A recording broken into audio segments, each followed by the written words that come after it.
Você às vezes se sente fora de controle com suas emoções? Você já se sentiu dominado pelo medo, pela raiva ou desejo excessivo? Yeshua disse: do coração vêm os pensamentos maus, ou seja, literalmente, diálogos malignos que resultam em sentimentos ruins, ações perversas e desespero e, portanto, devemos entender a conexão entre como pensamos e o que acreditamos e a condição emocional de nossa vida interior. Você já ouviu o ditado: ferir pessoas, machucar pessoas? A palavra para mal em hebraico, ou seja, vem de um verbo que significa ferir ou prejudicar os outros. Embora a palavra também conota um desespero do coração que desiste e escolhe ficar duro. O mal também está conectado com a covardia, uma vez que a consciência, isto é, consciência moral, revela julgamento pelo pecado e, portanto, o pensamento mau leva a racionalizações, autoengano e uma fuga da verdade sobre quem somos. As Escrituras dizem que uma pessoa sem autocontrole, ou seja, governar sobre seu espírito, é como uma cidade antiga sem paredes, vulnerável a ataques e facilmente superada por forças hostis. Se você é impulsivo ou facilmente agitado, fica indefeso diante do inimigo de sua alma e, portanto, é essencial reparar qualquer brecha em seu coração e tornar-se unificado em seu pensamento e resolução. O Espírito Santo é chamado de Consolador, porque concede força que fortalece o coração. Portanto, o fruto do Espírito é autocontrole, uma palavra que significa força interior, sabe? Força como poder, referindo-se ao domínio sobre os desejos e paixões. Uma pessoa sem limites internos é facilmente vencida pelo mal. Por exemplo, uma pessoa que não consegue controlar sua raiva, não consegue controlar o que diz. E isso revela sujeição à natureza inferior.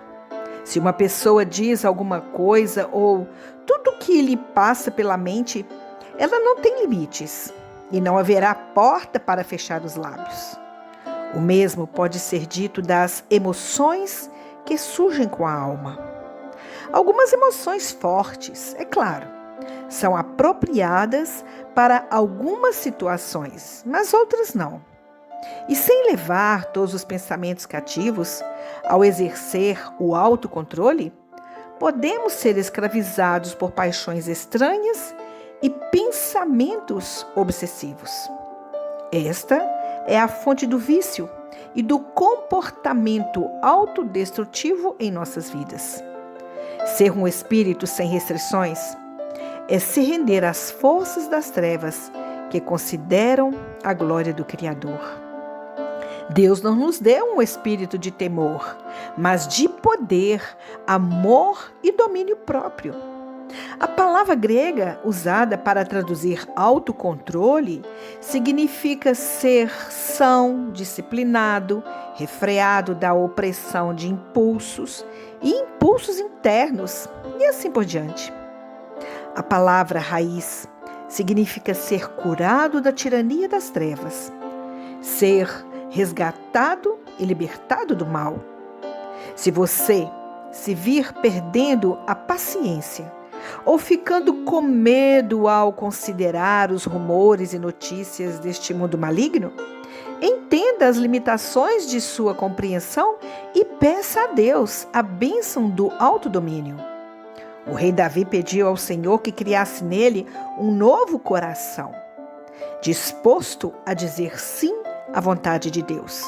Mas também precisamos de um novo coração para dizer não aos impulsos que nos seduzem, a desviar o olhar da verdade. Uma pessoa de mente dupla é de duas almas. Se não há sementes, não há fruto. E o tipo de semente sempre determina o tipo de fruto.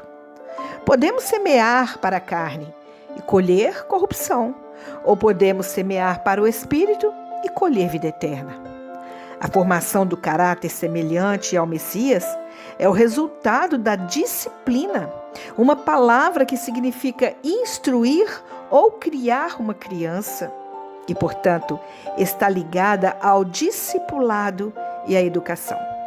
De fato, a palavra hebraica para disciplina é mussar, um termo que se refere à instrução e orientação moral, enquanto a palavra para educação é hinuk, um termo que compartilha a mesma raiz da palavra dedicação, isto é, Hanukkah.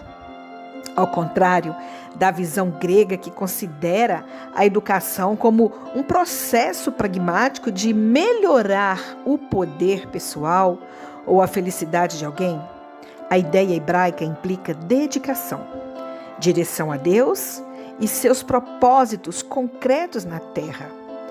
Discípulos de Yeshua são, portanto, chamados de Talmidim, uma palavra que vem do lamad, que significa aprender.